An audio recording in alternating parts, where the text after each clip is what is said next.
Om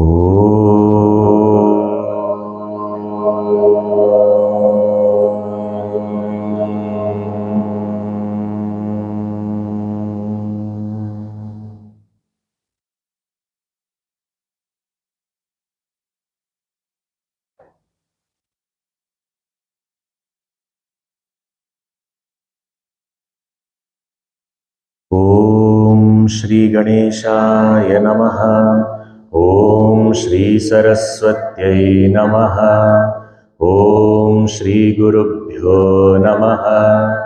Om Samasta Jana Kalyane Niratam Karunamayam Namami Chinmayam Devam Sadgurum Brahma Vidvaram. Om Mukam Karoti Vachalam Pangum Langhayate Girim Yat Kripatamaham Vande Paramananda Madhavam. Om Sadashivasamarambham Shankaracharya Madhyamam Asmadacharya Paryantam Vande Guru Paramparam. Om Bhadram Karnebhih Shrunuyama Devaah Bhadram Pashyemakshabhiryajatraः Sthirairangaistुष्टुवागुंसस्तनूभिः Vyashema Devahitam Yadayuः Swasti na Indro Vruddhashravah Swasti nः Pusha Vishwavedaः Swasti nastarkshyo Arishtanemiः Swasti no Brihaspatirdadhatu. Om Shanti Shanti Shanti.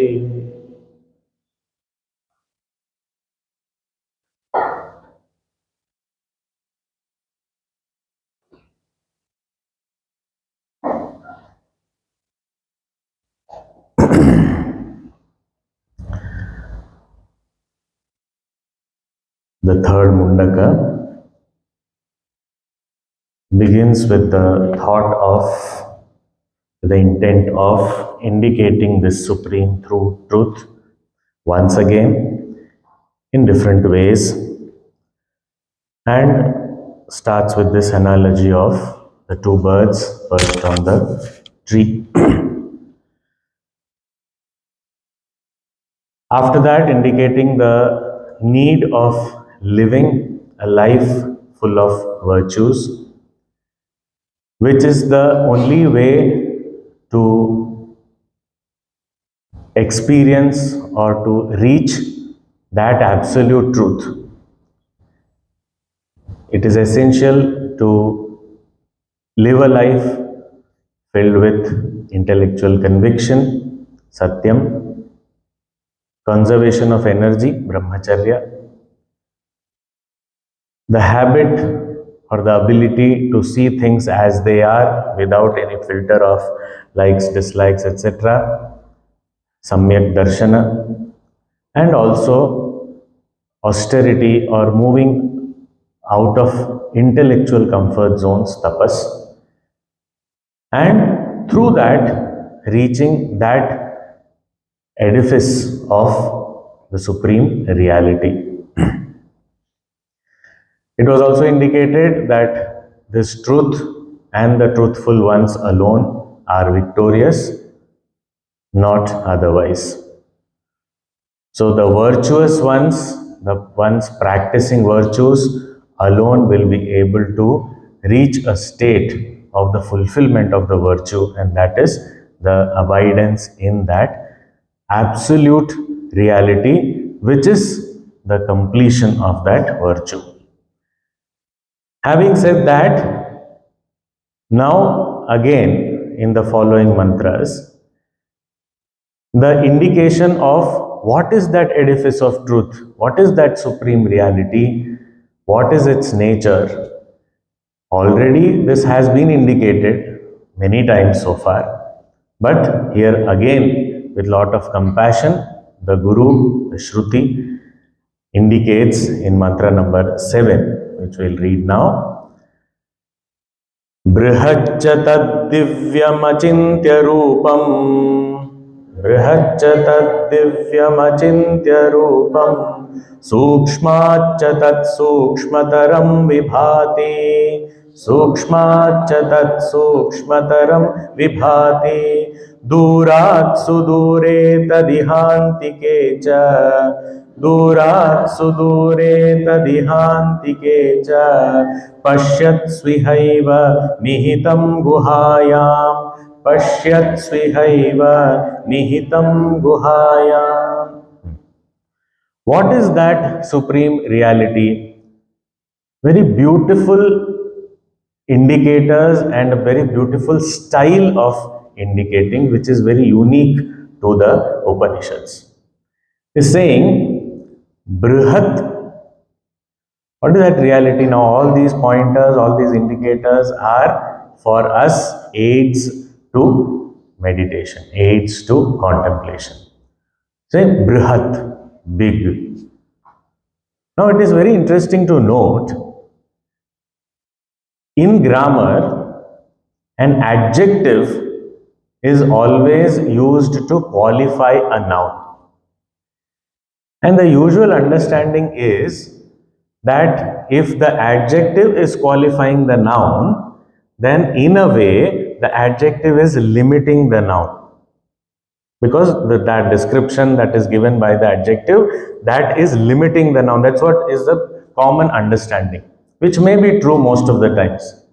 But if we think about it, in our understanding, it is actually the noun that limits the adjective.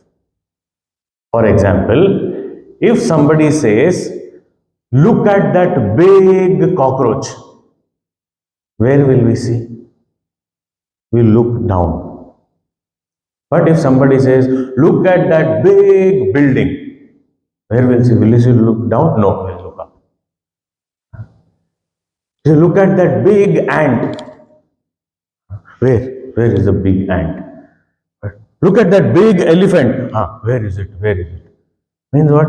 The big adjective is the same, but according to the noun, the adjective is being limited. So our understanding of bigness will depend on the noun that it is qualifying. Now here, what is this self, this supreme consciousness is called as Brihat. Brihat means big. Okay, big what? Big. No noun after that. So if we say without noun, if there is an adjective, means that adjective is not limited. Big, that's all. So now big ant, big elephant, nothing. Big. Now where will we look for it? Neither down nor up, nor right, nor left, nor inside, nor outside. Nowhere specific we can look for it.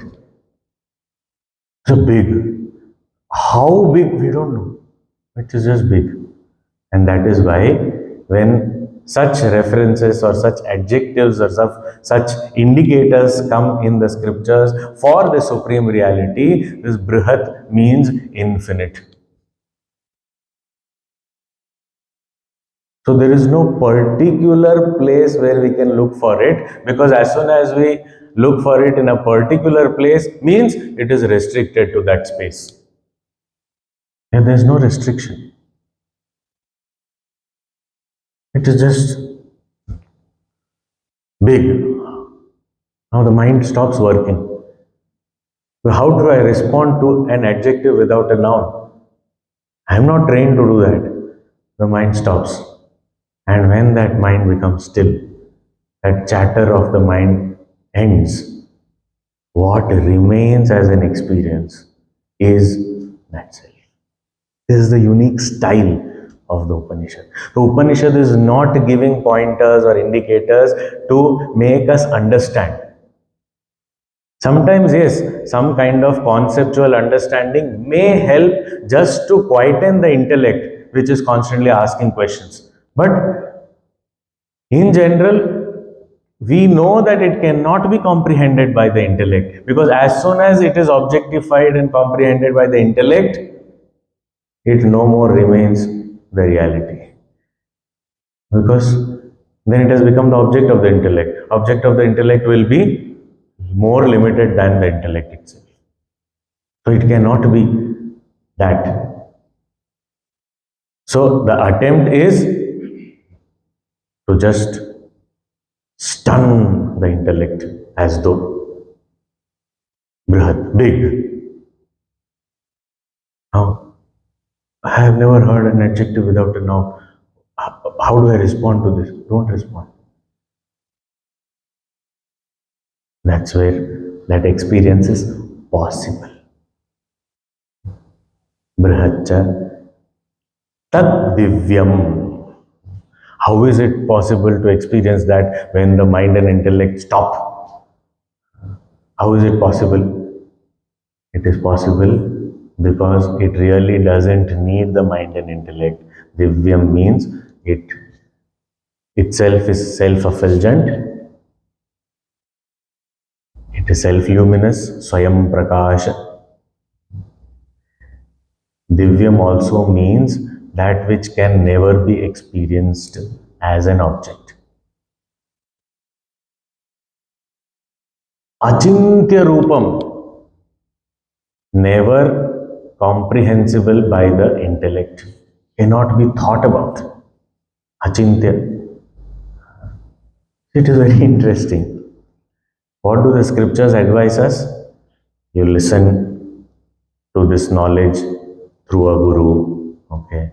Then after that, what should I do? Then you reflect upon this knowledge. Think over it. Okay, I am reflecting. And as I am reflecting, I come across this word, achintyam, which cannot be thought about.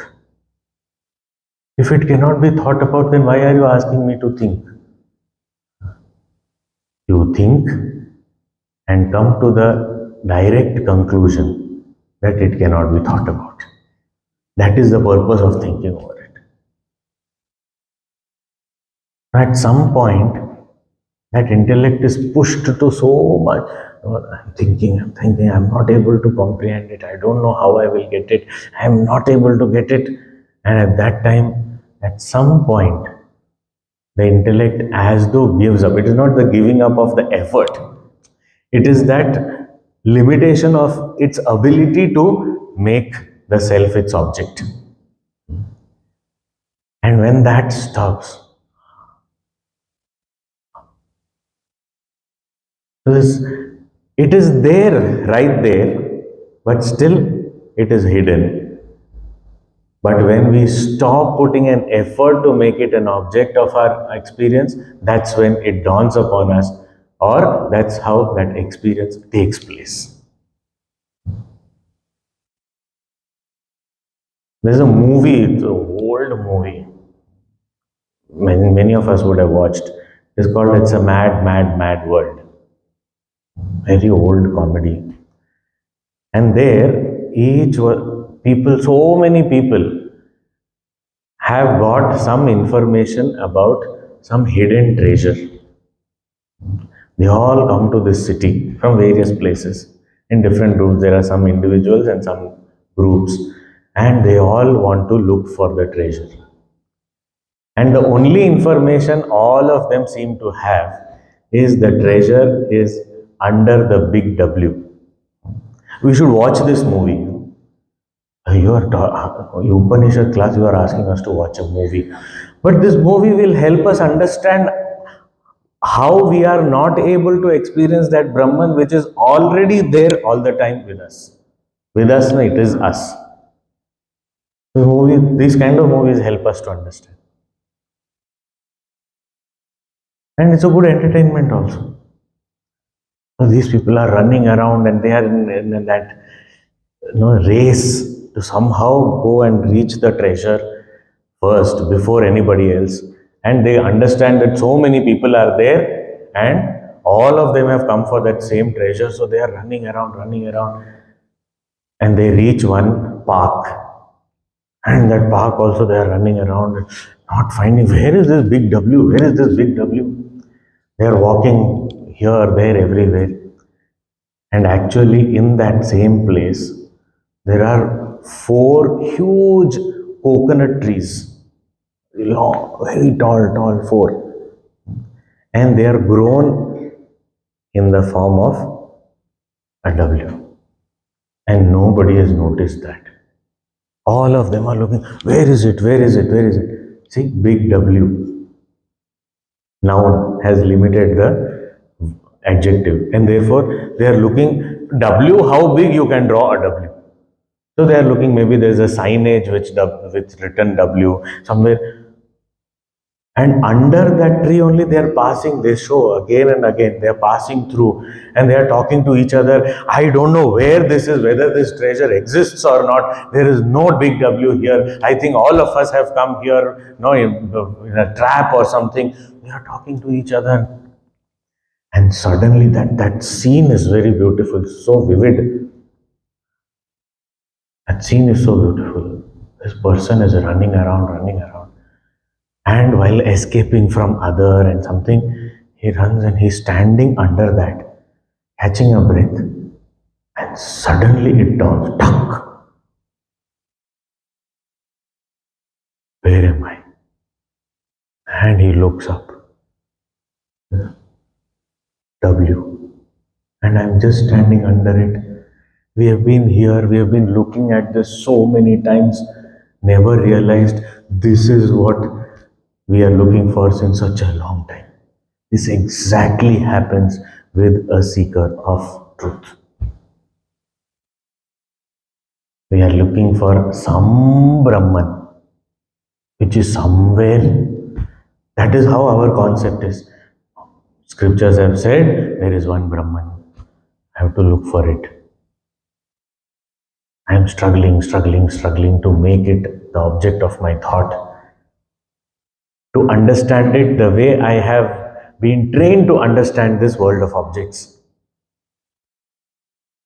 But when this intellect is pushed to some extent and then it comes to that state of, we can say, exhaustion, or we can say that desperation and all, and at that moment it says, let me catch some breath. And that's when it dawned. Got it. And it is not any external discovery. I can't show it to anybody. I can't show it to my own mind because the mind can't see. So when all that quietens, what remains is that achintya rupam, brahaccha divyam achintya rupam, sukshma cha tat sukshmataram. It is subtler than the subtlest. And when we say subtle, one meaning of subtle is it cannot be perceived by the senses. But not perceived by the senses means, what is that subtlety? Subtlety always expresses as pervasiveness. Subtlety always expresses as closeness, internalness. There's no word like internalness, but still we are using it. So something so close to myself, it is so pervasive throughout the world, everywhere, everything that I see is pervaded by that. That is called subtler than the subtlest. The senses are not able to objectify it. So beyond the senses, subtler than the subtlest. How much ever we try and make it an object, it is not. Because it is sukshmat, sukshmataram. So subtle. But the good thing about being subtle is it is everywhere. Everywhere means what? Beautiful words. Durat sudure. It is farther than the farthest. Oh, it is so far. And as soon as we hear something like farther than the farthest, then we look at, oh, that Brahman. Far. And that far thing we understand, somehow tend to understand. Why? Because we feel a distance. Farther than the farthest. And that is why we feel we have to take up this journey and move towards the reality. I want to, that is why there is this desire of, I want to attain Brahman. I want to gain it. I want to reach there. All this because Durat Sudure, very far. And that farness immediately the intellect understands and says, okay, it flies to far off. The sun, moon, stars, far, far, far it has gone. And immediately, as though in the same breath, the Guru is saying, Tat iha antike. That same reality, which is farther than the farthest, is here inside this body also. Now, where did the intellect go? Far away to the sun, moon, and stars. And then suddenly we are saying it is inside. So it comes back. And I say, but then is it far or is it near? Is it inside or is it outside? Opposite words. Now, these opposite words is another style of the scriptures. So the intellect is not able to settle in one idea. And say, what kind of indicator is this? No, it is not letting my intellect settle down. The scripture says that is the purpose. Because the moment I settle down in one idea or concept, I stop looking for it. With respect to creativity, it is said the greatest obstacle or enemy of creativity is success. Because as soon as you find a solution and you feel that, okay, I am successful, then you stop thinking creatively about that problem. You stop thinking about discovering another solution which may be even simpler than the present one that is discovered. Because I have already succeeded, so why should I look for anything more? So as soon as the intellect hears farther than the farthest, understood, now no need, now it is very far, I have to reach far. But it has to instantly, immediately, in the same breath, Guru is saying, Tadiha Antike, it is here. And that same thing is here, inside. So the intellect is like, what do you want to say? I have said what I want to say. But I am not getting it. Congratulations. Because that's what I don't want you to get it. Then how will I experience it? Yes, that's the way. Don't worry. I'm feeling very hopeless. Good. I don't think I will ever be able to understand. Very good. Because you should not understand. Because if you understand, if you settle for a concept, you will understand. You will think that concept is Brahman. But Brahman is not any concept. So good, you are not able to understand. Good, you are not settling into any idea or concept. So that seeking, that searching continues. Still. In spite of all these words.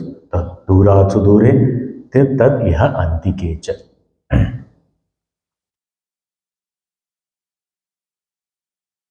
And in this, all this far, inside and subtle and subtler than the subtlest and all this, saying vibhati. This self, vibhati, shines. Shines means what? It is it is not something dark, hidden or anything. It cannot be hidden. How can sun be hidden? Sun cannot be hidden.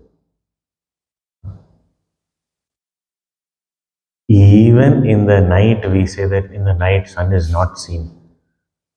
But that sun's light only is seen reflected on the moon. We can't hide the sun.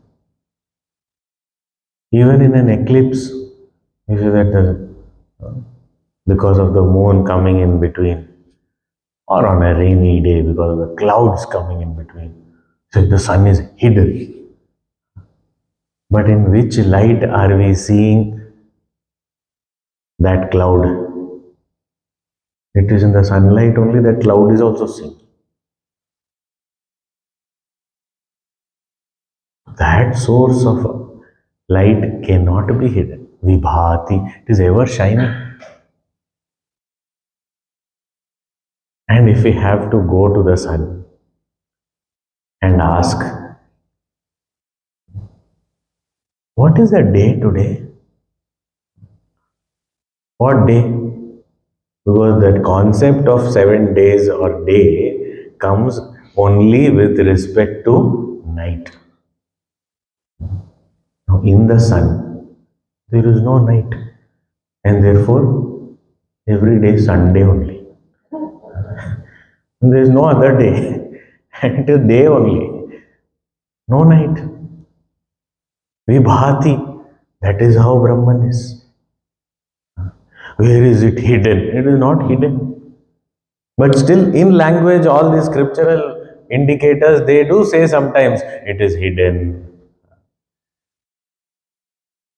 If at all anything, it is a veil of ignorance that is there in between. But that veil of ignorance also is illumined by the light of that same consciousness. I don't know. That is ignorance. And that is illumined by this thought. I don't know is illumined by that light of consciousness only. Who knows I don't know? I know. But that I know is also a thought. And that thought is also known in the light of consciousness only. So, durat sudure tadihantike cha pashyatsu iha eva nihitam guhayam. And where to recognize it? If it is farther than the farthest and you're saying it's inside only, where to recognize it? Guhayam, in the heart cave, nihitam, it is present. It is present in the heart cave. Oh, whose heart cave? Whose heart? Pashyatsu. The person, the seeker, the one who is looking for this, that seeker's heart cave itself, it is there. It is not in somebody else's heart cave. Oh, so it is not in others' heart cave. It is in everybody's heart cave. But we will be able to recognize only in our own heart, not in somebody else's heart. And once we recognize in our own heart, then we recognize it everywhere. But this is the first step. So, ihantike pashyatsu guhayam nihitam. It is there in the heart cave of the person who is looking for it. Puja Gurudev used to tell this story. There was this very rich businessman. He was taking a long journey in the train. And those were not days where flights and all were available. So taking a journey in the train. A very long journey. And he was so popular and so rich, people knew him very well.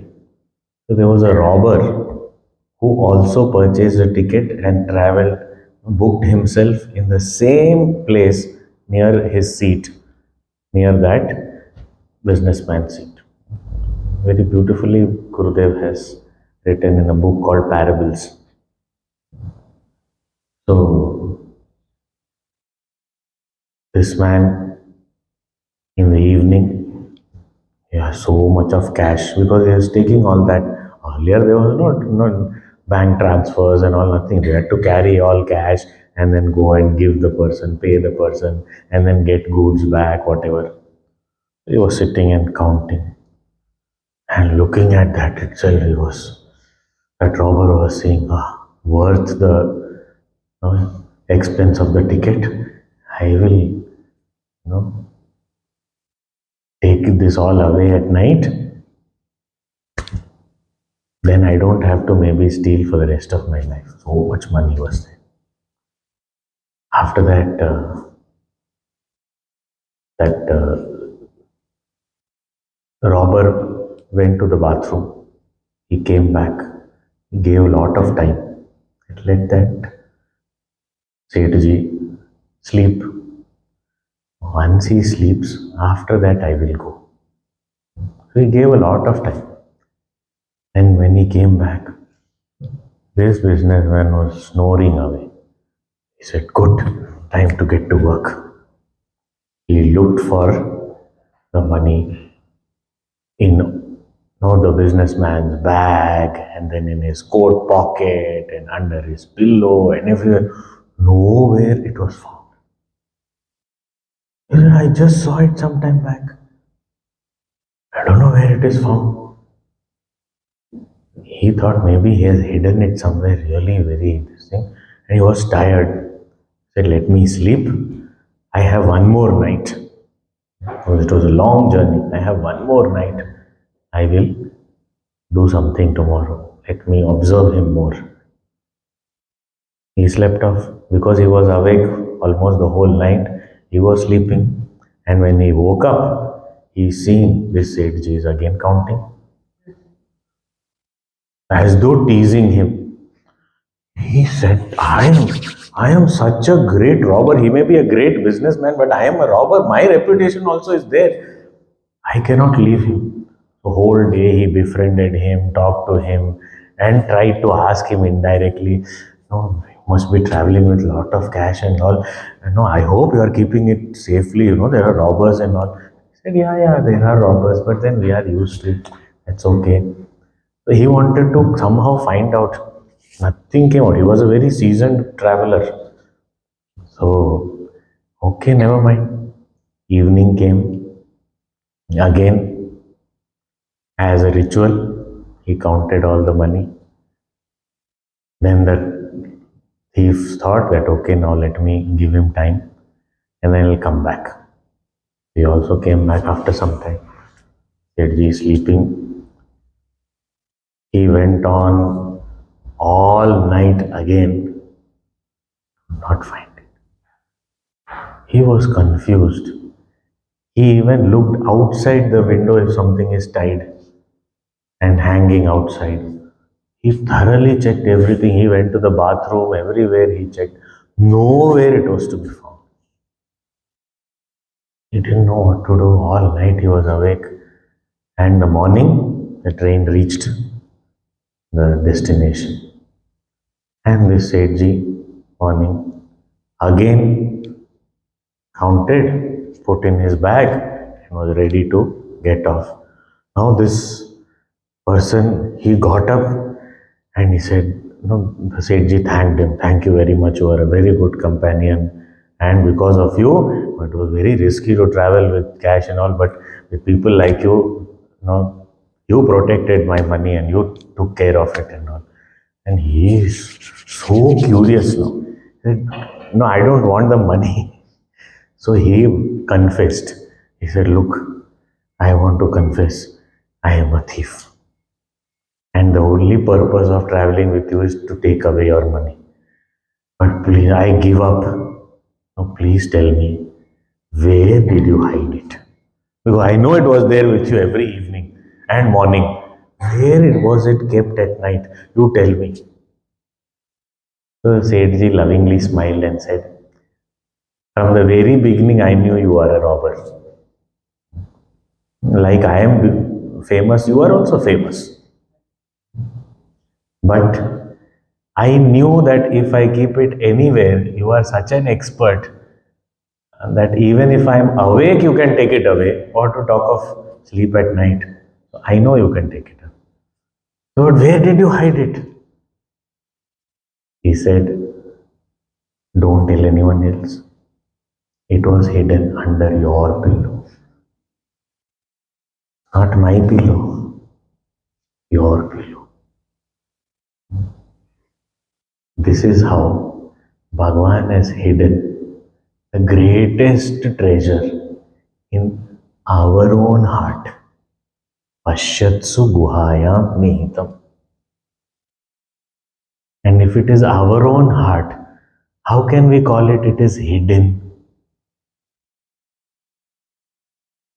It is hidden for us because of our ignorance. We don't know it. So the one who is seeking his own heart, it is there all the time as I. So this self I am looking for, I want to experience, and that heart cave, it is experienced as I.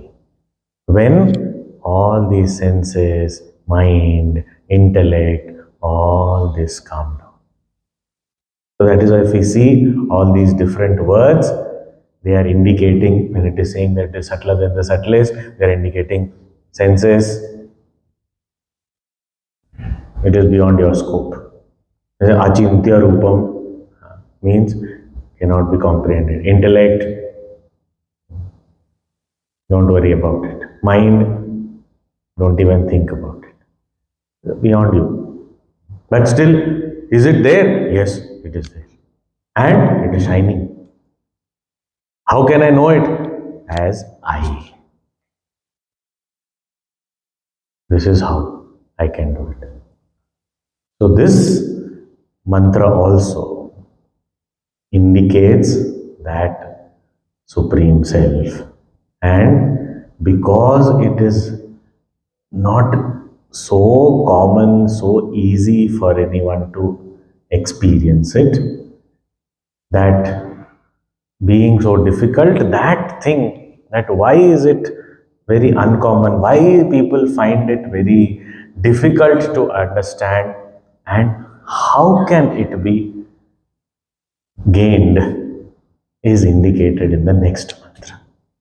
Why is it so difficult and how can it be gained?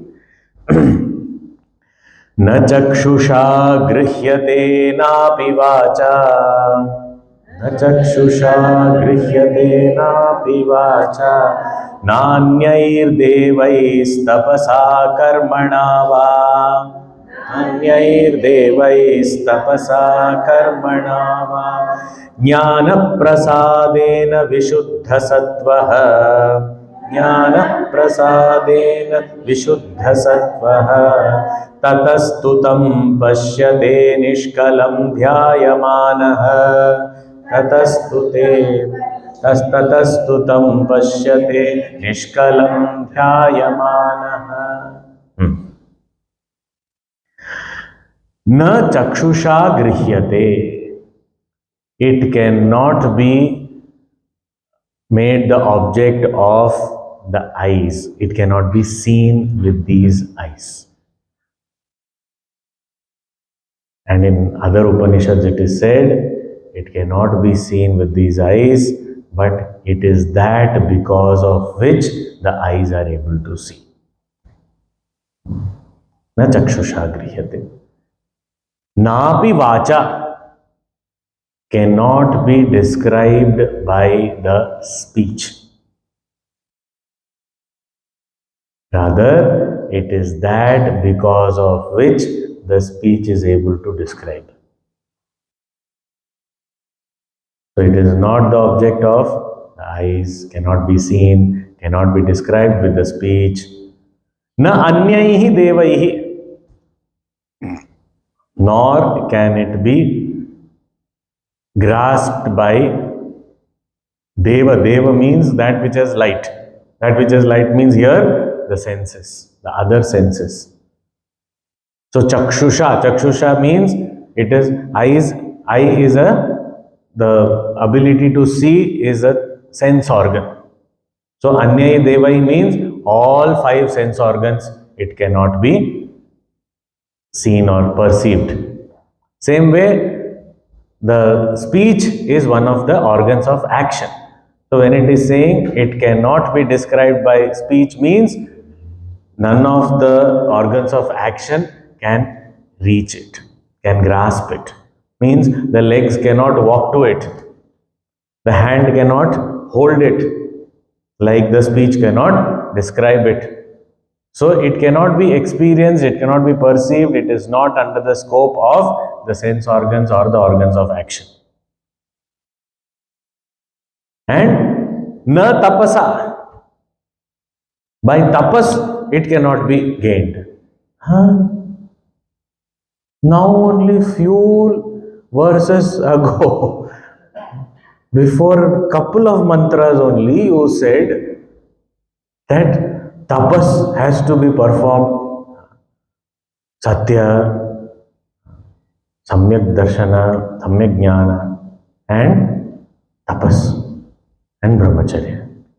You only said nityam tapasa, and now you are saying tapasa is not gained. What kind of tapas? Jnanamayam tapah, where one thinks, not thinks in the patterns that one is used to, but moving out of the comfort zone of the intellect, thinking out of the box, thinking anew. Tapasa. But that also is not the way. The point is, when it is said na tapasa here, does not mean this is not a sadhana. But this is a sadhana. But it cannot directly become the object of thought. So tapas means thinking. Deep focused thinking is tapas, as explained earlier. But that alone cannot make it the object of thought. The intellect cannot comprehend it. Which was said in the previous mantra as achintya rupam. Here it is said tapasa na grihyate. Just by focusing senses and the mind in one direction, there is no guarantee that I will get self-knowledge. Because we often misunderstand meditation to be concentration. I have a lot of concentration, but I am not able to get this, experience this self. Well, both are two different things. So focused effort is required, but that by itself is not going to reveal the self to us. That is what it means. The tapas is a sadhana, but it is not the ultimate. It cannot objectify the self for the intellect. So, na tapasa. Na karmana va. Not even through action. Action, usually when in the Veda karma is said, karma means usually it is the ritualistic actions that it is referring to. So, no ritualistic actions, no austeric practices, nor perception by any sense organ or organ of action. It is not available for any of our instruments to perceive. So, if when the first line, na chakshusha grihyate napi vacha, this part is saying it is beyond the senses and the organs of action. Then, na tapasa means it is saying it is beyond the mind and intellect. Na karmana, it cannot be grasped by the body. So it is beyond the body, senses, mind, intellect. All these equipment cannot make this self its own object. It is not available for any of them. Oh, so then I have only these instruments. And you are saying these instruments are useless. So which means I think I can't. So this knowledge only is not meant for me. That's what I think I should understand out of it. So no, it can still be gained. How? They're saying jnana prasadena vishuddha sattva. Jnana prasadena. When we undertake the study of the scriptures and try to understand even intellectually, even conceptually, with that repetitive thought, listening, reflecting, contemplation, shravan, manan, nididhyasan, when we do that repeatedly, consistently, regularly, what happens? This itself purifies the mind. Jnana prasadena vishuddha sattva. This, the when we are in the pursuit of this knowledge, and it is very interesting, Shankaracharya ji very beautifully points out that although this ability to know oneself is there in every being, but still very few know. It is very rare. Why? Because most of the jivas are all giving full importance to their sensual perceptions, their likes and dislikes, and pursuing what they like and run away from what they dislike, and living a life governed by these kind of vasanas and likes, dislikes, etc. And this is why they are not able to gain that, they are not able to abide in the self, as though they don't have time only. But one who has given up this pursuit of the outer world of objects, seeks this knowledge of the inner self, that person, taking all the cleansing oneself of all this likes, dislikes, raga, dvesha, etc., and that jnana prasadena. Prasada means purity, purified by knowledge. So here Shankaracharya very beautifully gives examples. There's two examples he is given. One, like a mirror. The mirror is able to reflect our face and show us our own reflection when it is clean. How is it cleaned? This process of cleansing is here explained as this pursuit of knowledge, this reflection, this contemplation. This purifies. Jnana prasadena. Or other example given here is waters. When the water is very agitated or is full of mud, the reflection doesn't take place easily. Even if it is there, it is all hazy or it is broken. But then, when we leave it for some time, all the mud settles down and it becomes still.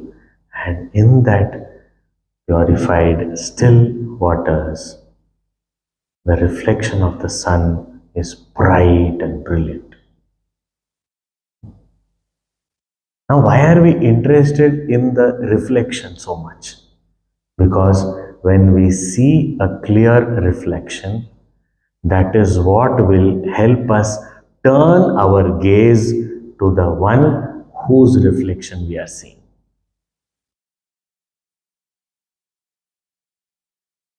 It's like we take these things for granted in our day to day activities.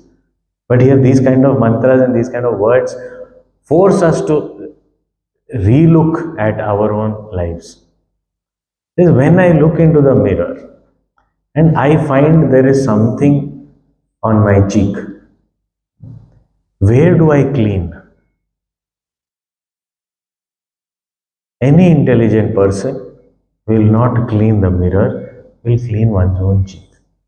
So, what is happening as a response of looking at the reflection?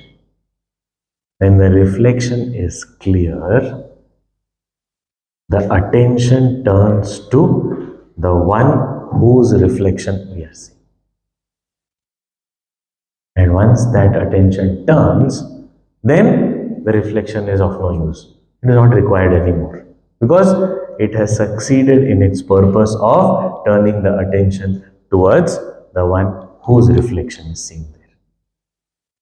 Now, for this, the surface of reflection has to be clean and still.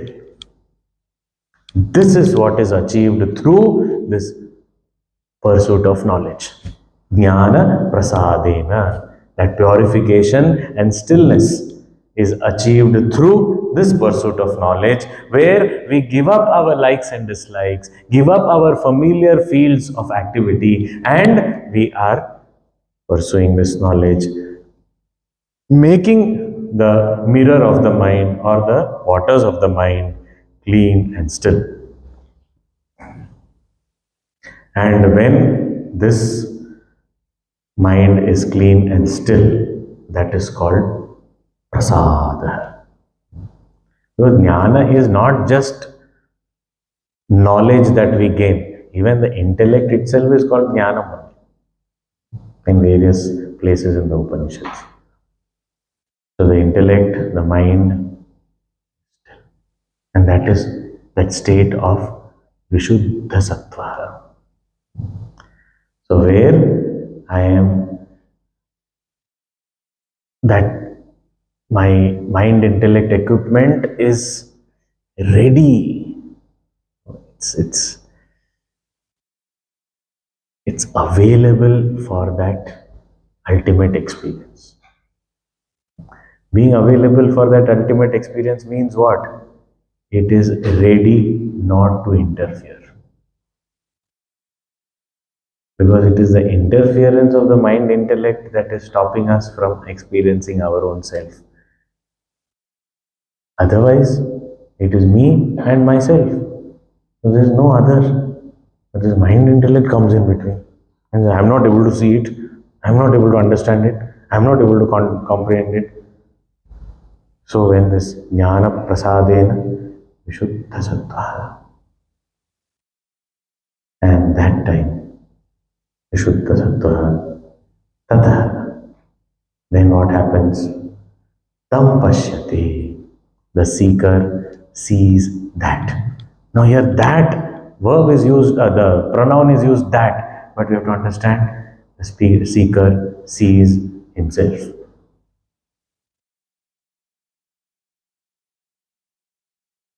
If you think about it, what a moment this is, where I am meeting myself without any interference of any third person, like the mind or intellect. It's me meeting myself. What a reunion it is. You have never met me so far. And then when all this disturbance, interference, everything is gone, and sitting with myself. This often happens. You may be able to understand or appreciate this. There are these young mothers who have been very good friends with each other. And then they have spent time together, going places, traveling, this, that. And then they have kids, responsibility, attention, everything has to be paid to the kids. And then slowly now the kids are growing up. And then at some point, they are sent to college, university, etc. Okay, they go. Now they are independent kind of. So then now they don't need so much of attention. Then they come together. Not university, let us say school age. So then the children, they have to bring the children along. So they come, meet, and then they've got their children also. But now they can tell all the children, go and play outside. Why? We want to talk. It's our time. Go play outside. The children are happy. Go play. So they are happily playing. And at that time, they are sitting and talking. And if they come back cranky, hungry, all these things, feed them, put them to sleep. Now their children are sleeping. When the children are sleeping, then again these two friends, they talk, they enjoy. Ah, our good old days have come back. Who are these two friends? These two friends are the two birds on the tree.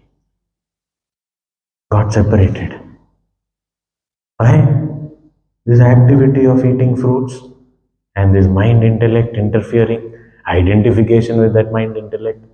It is hungry, sometimes it needs food, sometimes it needs care, sometimes it needs love, sometimes it needs attention. So, not letting me pay attention to my friend.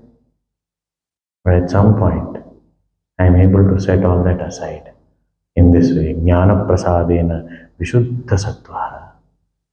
That's when no interference of the mind and intellect. Then I see myself. I meet myself. Dhyayamanaha.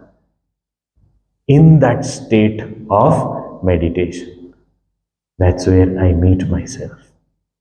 Nishkalam. And what is that state of the self? It is partless. Why this Nishkalam word is required? Because if I say I have to meet myself, means a part of me is meeting the other part of me. No, there are no parts. Nishkalam means partless, just one homogeneous whole. I meet myself as a whole. Actually, there are no two. I alone am. So, this happens in that state of contemplation. Yayamana, Pashyati.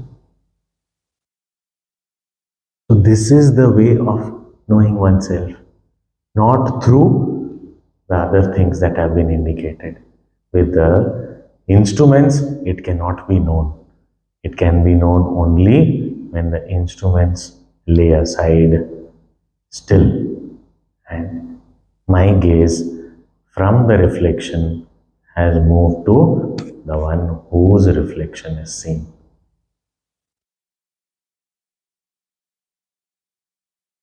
Getting established in that is meditation.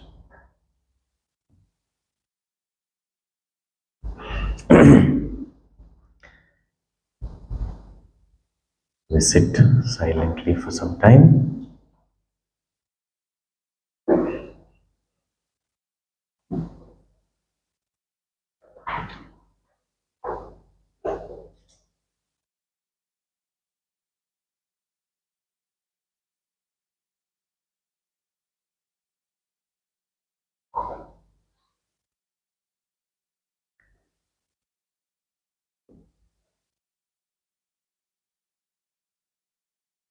With the back straight and the body relaxed.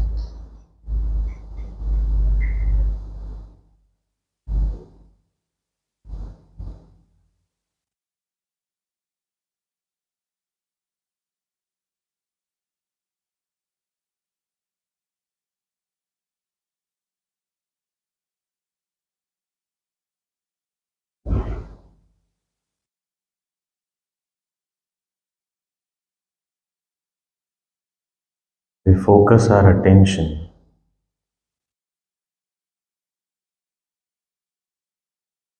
and try and look at our own face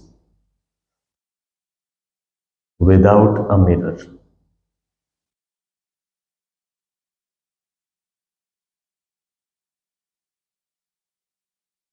as though we have stepped out of the body and we are looking at our own face directly.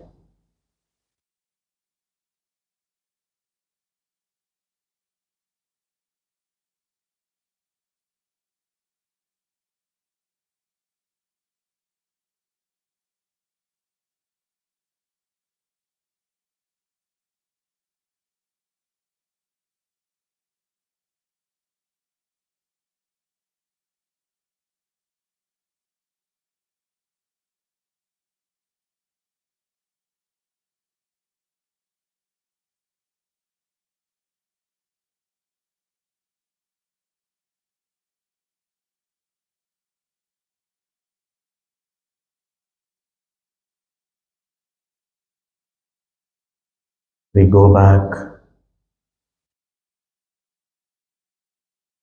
take a step back, and observe every detail of the face that we are looking at, which is our own.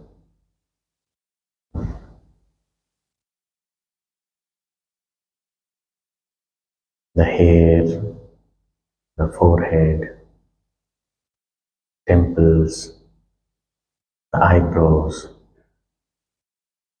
the eyes, the eyelashes, the nose, the ears, the cheeks, the lips,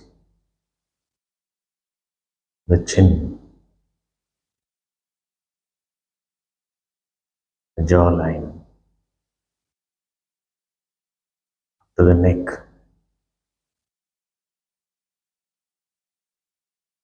this entire face,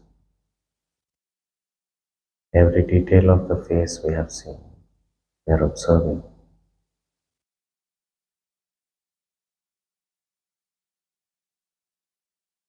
We gradually go back in time and look at this face when I was, say, 25 years old.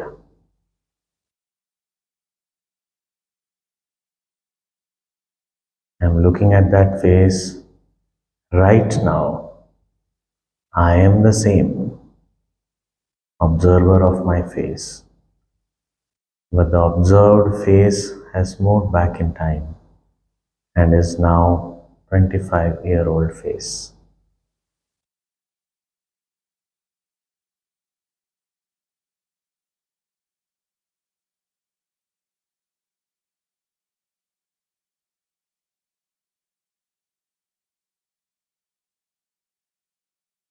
Observe every detail of that 25-year-old face.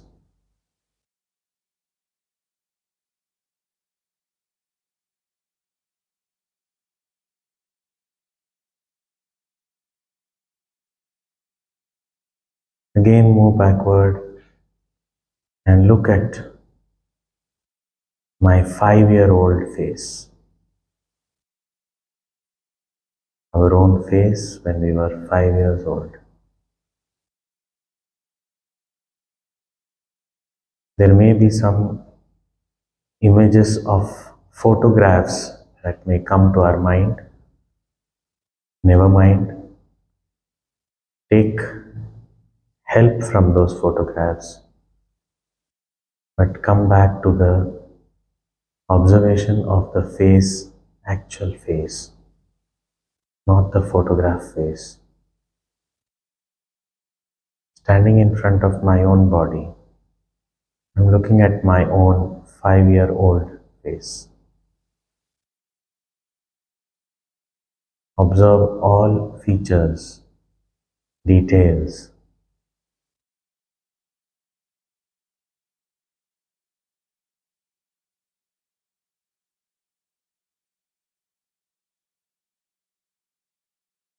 eyes, ears, nose, everything.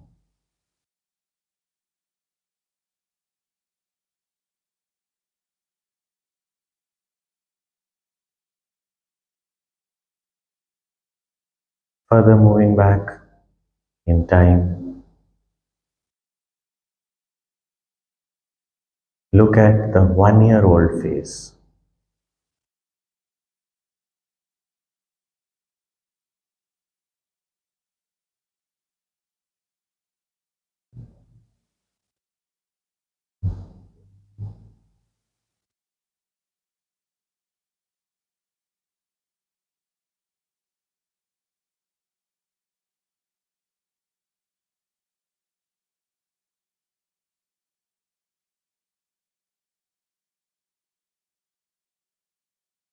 Try to observe the face in your mother's womb.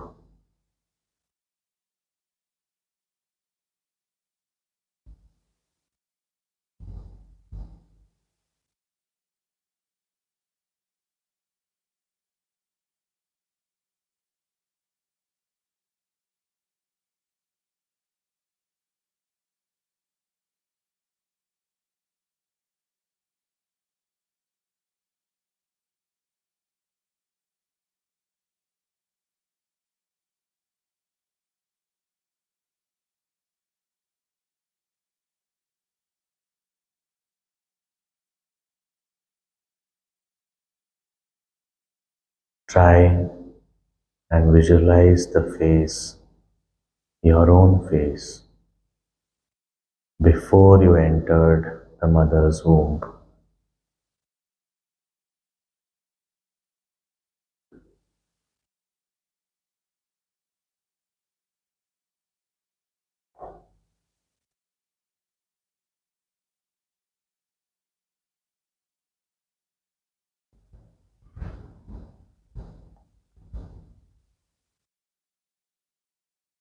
Who is the one who is trying to visualize this face? Who is the observer?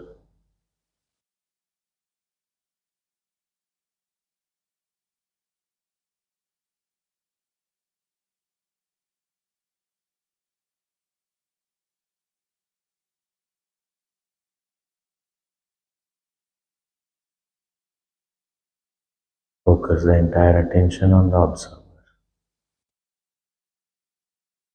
And the mind and intellect have completely quietened and are still.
And the body and the mind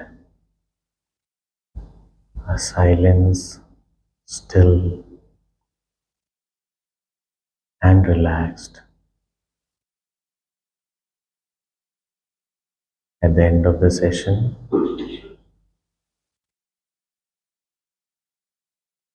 it is important to rouse it gradually and not with jerks or any sudden abrupt movements.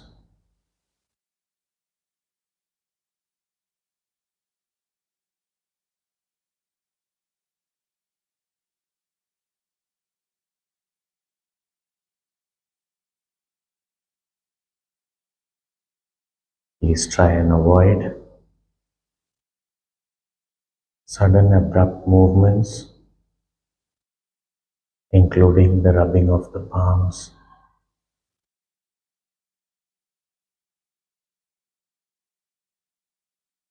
Let the body slowly move, starting from the fingers and the toes,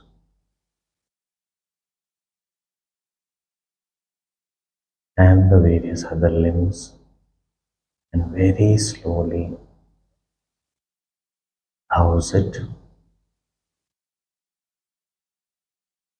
And this rubbing of the palms is not a necessary part of concluding the session on practice of meditation.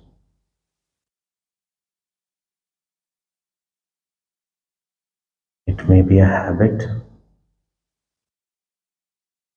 but it is not necessary.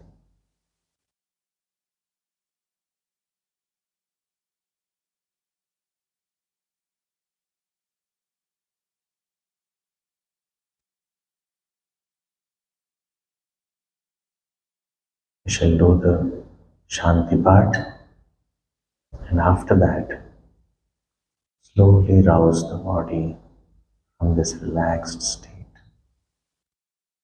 without giving it any jerks.